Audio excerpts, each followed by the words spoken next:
Bismillah, Assalamualaikum warahmatullahi wabarakatuh. Kita masuk ke bab baru, yaitu bab tekanan. Nah, yang akan kita bahas ada 3 intinya, yaitu tekanan zat padat, tekanan zat cair, dan tekanan zat gas. Nah, di zat cair kita akan bahas tekanan hidrostatis, hukum Pascal, bejana berhubungan, dan juga hukum Archimedes. Nah, untuk di zat gas kita akan bahas tentang hukum Boyle. Nah, kita bahas dulu yang pertama, yaitu tekanan zat padat.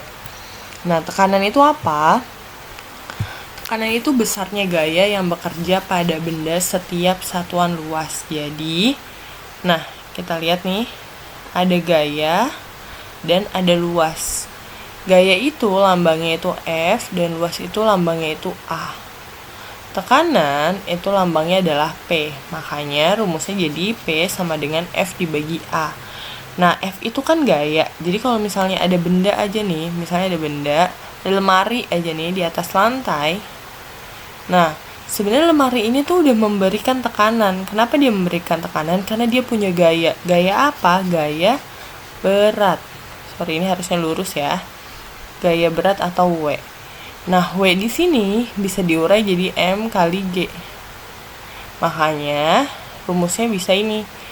P sama dengan W dibagi A, W-nya bisa diurai jadi M kali G, maka bisa diperoleh rumus yaitu P sama dengan M kali G bagi A. Nah, kemudian ini apa? Luas penampang besar, tekanan kecil. Kalau luas penampang kecil, tekanan besar. Nah, saya bandingin sama kejadian pulpen yang neken tangan kamu. Misalnya, nih kalau pulpen bentuknya kan kayak gini ya. Nah, ini lancip nih. Nah, kalau bagian ini yang neken ke tangan, ini kan luas penampangnya besar ya. Nah, tekanan yang dirasain sama tangan kita lebih kecil dibandingin coba kalau kamu nekannya bagian ini nih, yang lancip ini. Ini kan berarti luas penampangnya kecil nih, lancip. Nah, yang ini yang luas penampangnya kecil, tekanannya akan lebih besar dibandingin sama ini. Yang luas penampangnya besar, tekanannya akan lebih kecil. Nah, ini makanya ada poin ketika luas penampang besar, tekanannya kecil, luas penampang kecil, tekanannya akan besar. Contoh lainnya, waktu kecil biasanya kamu pasti akan dilarang tuh, sampai sekarang bahkan kalau naik ke kasur pakai kaki tuh diinjek kakinya, terus atau naik ke sofa diinjek sofanya. Kenapa? Karena kalau misalnya kita berdiri, nah yang kena itu tuh bagian kaki. Bagian kaki itu luas penampangnya kecil, makanya tekanannya akan besar. Beda kalau kamu tiduran yang kena sofa atau kena kasurnya itu berarti seluruh badan kamu, berarti luas penampangnya lebih besar. Nah, makanya tekanannya lebih kecil. Itu alasan kenapa kamu suka dilarang orang tua kamu nginjek kursi atau nginjek kasur. Kenapa ya tadi? Karena kaki kita nih yang kena ke permukaan itu luas penampangnya kecil, makanya tekanannya akan lebih besar, jadi sofa atau kasurnya akan lebih cepat rusak. Nah, satuan tekanan yaitu Newton per meter persegi. Gayanya harus dalam Newton, masanya harus dalam kilogram, luas penampangnya dalam meter persegi. Kemudian kalau tekanan zat cair, nama lainnya adalah tekanan hidrostatis atau ada tekanan H kecilnya di sini.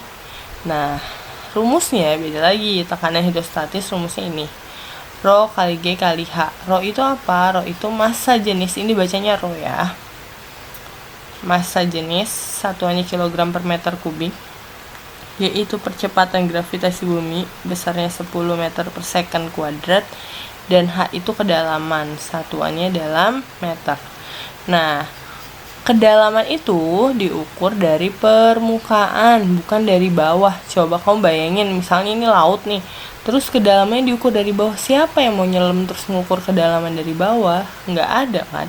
Kedalaman diukur itu dari permukaan. Misalnya kedalamannya 100 meter dari permukaan laut, ya dari permukaan ini baru kedalaman. Dari atas ke titik ini, itu kedalaman. Nah, ini ada gambar bendungan. Kalau kamu perhatiin nih, lihat deh. Ini miring kayak gini bangunannya. Nah, kenapa miring? Nah, tadi kita bahas kalau tekanan zat cair rumusnya itu P sama dengan Rho kali G kali H. Di mana H ini kedalaman itu diukur dari permukaan. Jadi H itu diukur dari permukaan. Misalnya titiknya di sini. Ini titik A misalnya. Ini titik B. Ini berarti kedalaman A. Berarti dari sini ke sini itu kedalaman B. Nah, yang makin dalam, misalnya HA-nya itu kedalaman A-nya itu 1 meter. Kedalaman B-nya itu 2 meter. Nah, berarti kan kalau ini diganti 1 sama diganti 2 atau 2 akan lebih besar kalau kedalamannya itu 2. Jadi tekanannya itu akan lebih besar kalau kedalamannya itu 2. Dengan kata lain, tekanan itu akan besar, P itu akan besar kalau kedalamannya juga besar. Nah, itu menjelaskan kenapa bentuk bendungan itu selalu miring. Kenapa? Nah, kalau ini ada air, ini air nih misalnya. Nah, di sini misalnya di titik A, di sini di titik B. Tekanan di B ini lebih besar daripada tekanan di A. Ini tekanannya besar, ini tekanannya kecil. Kenapa? Karena yang B itu lebih dalam dibandingin yang A. Karena tekanannya itu lebih besar, makanya bentuk bendungannya itu di sebelah sininya nih harus lebih tebal, biarin bendungannya nggak gampang jebol. Nah, itu menjelaskan kenapa kalau kita lihat bendungan itu biasanya bangunannya miring kayak gini nih. Ini airnya, nah ini miring kayak gini nih. Contohnya BKT, coba kamu perhatiin. BKT pasti turunan kayak gini nih. Kenapa? Ya tadi, biarin yang bagian dalamnya ini nggak cepet jebol, karena tekanan di bawah itu lebih besar dibandingin tekanan yang ada di atas. Oke, kita ke contoh soal ya. Ini contoh soal tentang tekanan zat padat. Sebuah kardus berisi mangga mempunyai massa 16 kg. Berarti yang diketahui yang pertama adalah massa mangganya. Nah, kita ganti dulu bentar.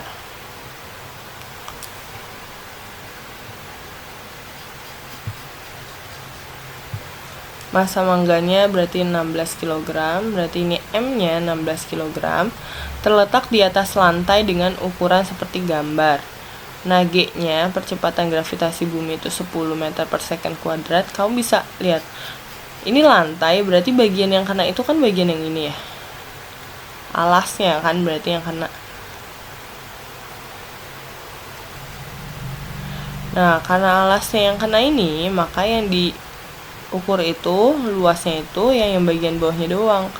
1 meter panjangnya dikali lebarnya ini, dikali 0,4 meter.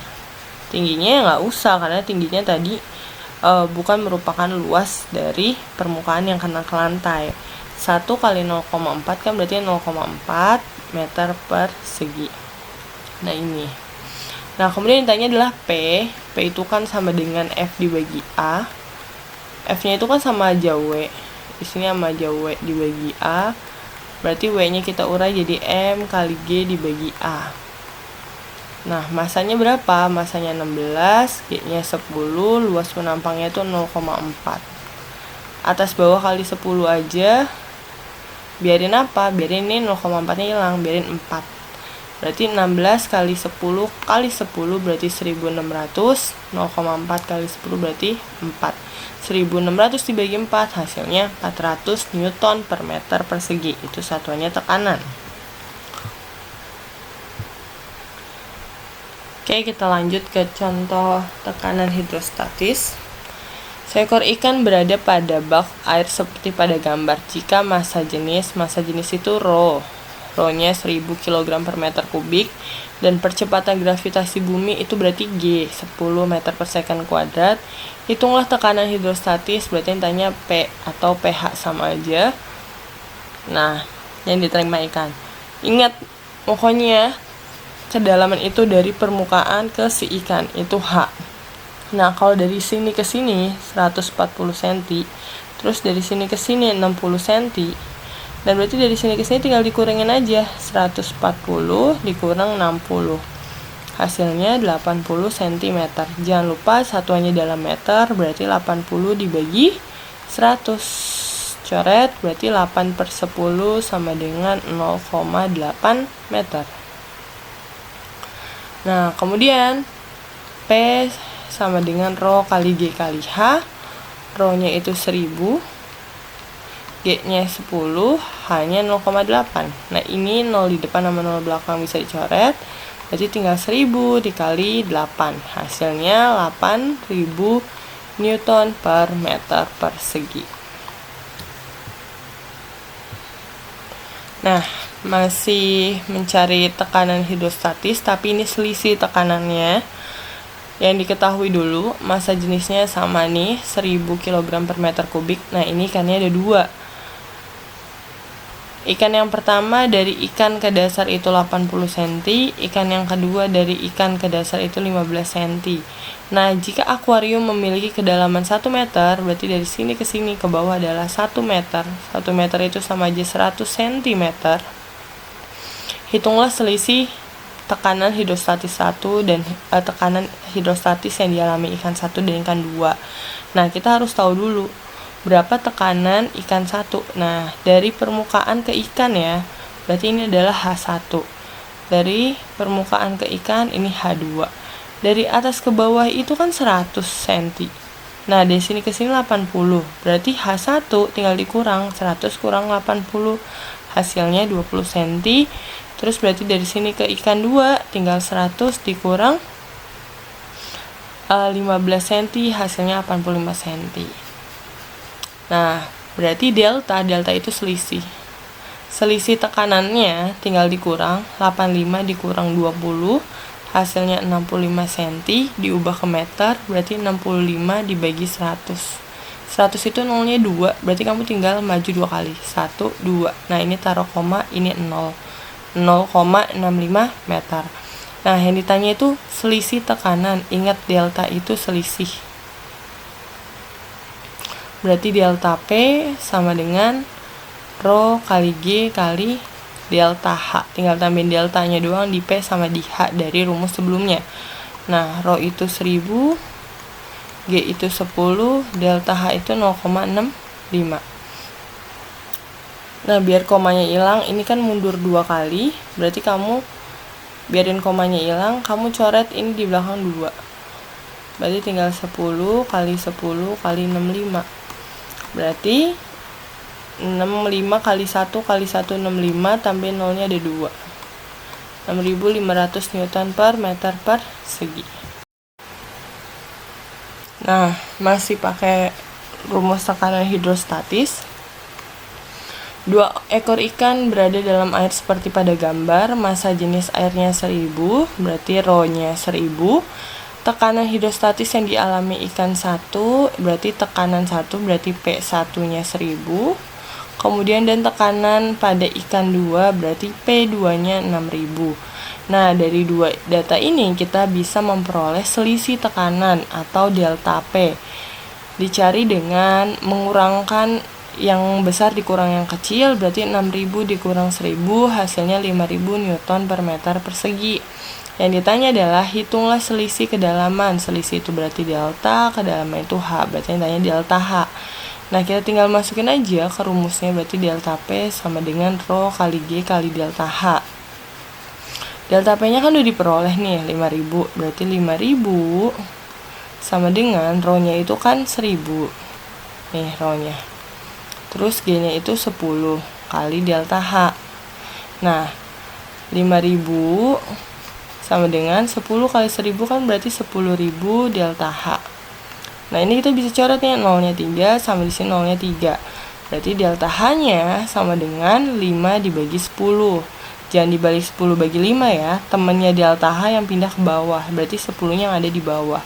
5 dibagi 10 sama dengan 0,5, satuannya dalam meter. Nah, nyampe sini boleh, atau kalau di ini soalnya pilihan ganda terus optionnya itu mintanya dalam sentimeter, berarti dari meter ke sentimeter kan tinggal dikali 100. Nah, berarti 0,5 dikali 100 sama dengan 50 cm. Gimana sih caranya?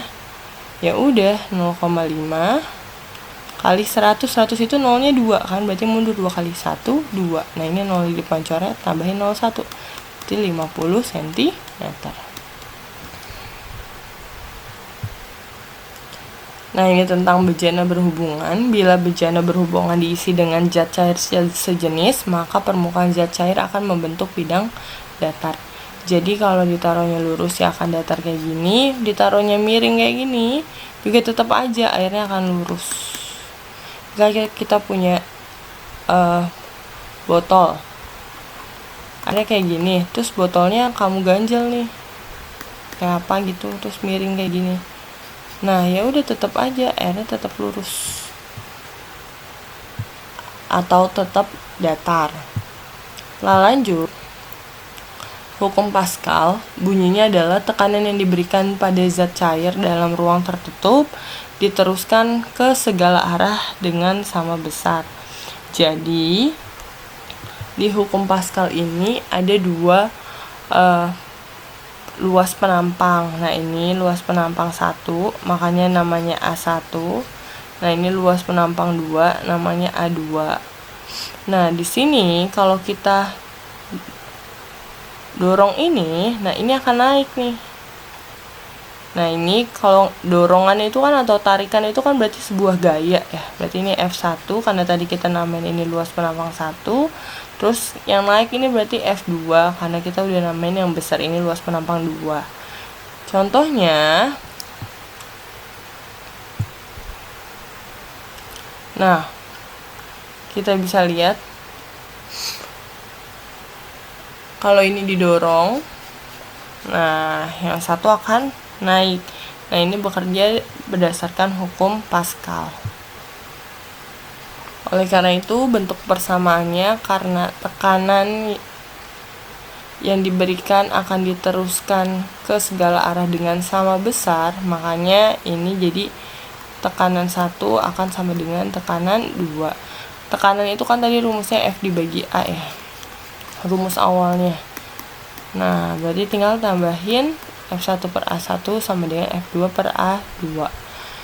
Nah, untuk kasus seperti ini, luas penampangnya boleh tidak usah kamu ubah dalam meter persegi, asal luas penampang 1 sama dengan luas penampang 2 satuannya. Misal ini cm persegi nggak apa-apa, tapi ini juga harus dalam cm persegi. Nggak harus diubah satuannya, nggak apa-apa, asal yang penting sama 1 sama 2-nya. Contoh penerapan hukum Pascal yang pertama ada dongkrak hidrolik, terus kemudian mesin pengangkat mobil hidrolik, dan kempa hidrolik. Nah, contoh soalnya, lihat, jika luas penampang kecil 10 cm persegi dan luas penampang besar 250 cm persegi, yang kecil kan ini ya, yang ini dinamain tuh 1. Oh, berarti ini A1-nya sama dengan 10, kemudian luas penampang besar kan berarti di sini ya, A2-nya itu berarti 250. Nah, ini. Nah, hitunglah gaya yang diperlukan untuk mengangkat mobil sebesar 5000 Newton. Nah, mobilnya itu kan ada di sini nih, di luas penampang 2, kan yang kedua. Berarti mobil di sini, berarti F2-nya, gaya mobilnya atau gaya berat mobilnya adalah 5000 Newton. Yang ditanya adalah hitunglah gaya untuk mengangkat mobil. Kalau mau ngangkat mobil, ini kan berarti gayanya ke atas. Nah, berarti kamu harus ada yang kamu dorong ke bawah di sini. Nah, ini kan luas penampang 1, berarti yang ditanya F1. Nah, berarti ya udah tinggal F1 per A1 sama dengan F2 per A2. F1-nya berapa yang ditanya? Tulis aja, berarti A1-nya 10, F2-nya 5000, A2-nya 250. Sebenarnya ini bisa, boleh langsung dicoret. Terus kamu mau nyoret 50 dibagi 25 boleh, 50 bagi 25 hasilnya 2. Berarti kan F1 per 10 sama dengan, berarti 2, ini ada nolnya belum diapa-apain, berarti 20. Berarti F1 nya tinggal 20 dikali 10, ini tinggal kali ke sini doang, hasilnya 200 Newton. Ini boleh. Atau ini kali silang, 250 kali F1 berarti 250 F1, 10 kali 5000. Berarti F1 nya 5000 kali 10 berarti 50.000 dibagi 250. Coret deh, coret-coret. 50 bagi 25 berapa? 2, tambahin nolnya belum diapa-apain, 2, berarti 200 Newton. Boleh juga kali silang. Nah, ini ada latihannya. Sebuah balok masanya 96 kg, ini pakai tekanan zat padat. Terus berarti luas penampangnya yang mana? Ini sama ini berarti. Tuh, yang kena ke lantai. Kemudian nomor 2, hitunglah tekanan hidrostatis, berarti pakai yang rho GH. Hati-hati di kedalamannya itu dari permukaan ke si ikan, berarti berapa nih? Kemudian nomor 3, yang ditanya adalah hitunglah selisih tekanan hidrostatis, berarti delta P-nya, rumusnya rho kali G kali delta H. Hati-hati juga ini, H1-nya cari dulu, terus H2-nya cari dulu. Nah, kedalamannya 1 meter. Sama, 1 meter berarti 100 cm. H1-nya berapa, H2-nya berapa? Ikutin contoh sama persis, beda angka doang. Terus, nomor 4 juga sama, yang ditanya delta H-nya. Berarti kamu tinggal cari delta P-nya dulu. Cari delta P-nya dikurang. Terus rho-nya ada, G-nya ada, berarti tinggal cari delta H. Usahakan sampai hasilnya cm. Berarti dari meter nanti ke cm, jangan lupa dikali 100. Kemudian nomor 5, hukum Pascal. Luas penampang kecil berarti yang ini nih. Luas penampang besar yang ini, berarti mobilnya besarnya ini. Berarti ditanyanya adalah F1-nya berapa? Ikutin contoh, ini udah persis banget sama contoh. Dan sekian. Kerjakan di buku latihan, ditulis soal, fotonya yang lurus, usahakan satu file ngirimnya yang jelas terbaca. Assalamualaikum warahmatullahi wabarakatuh.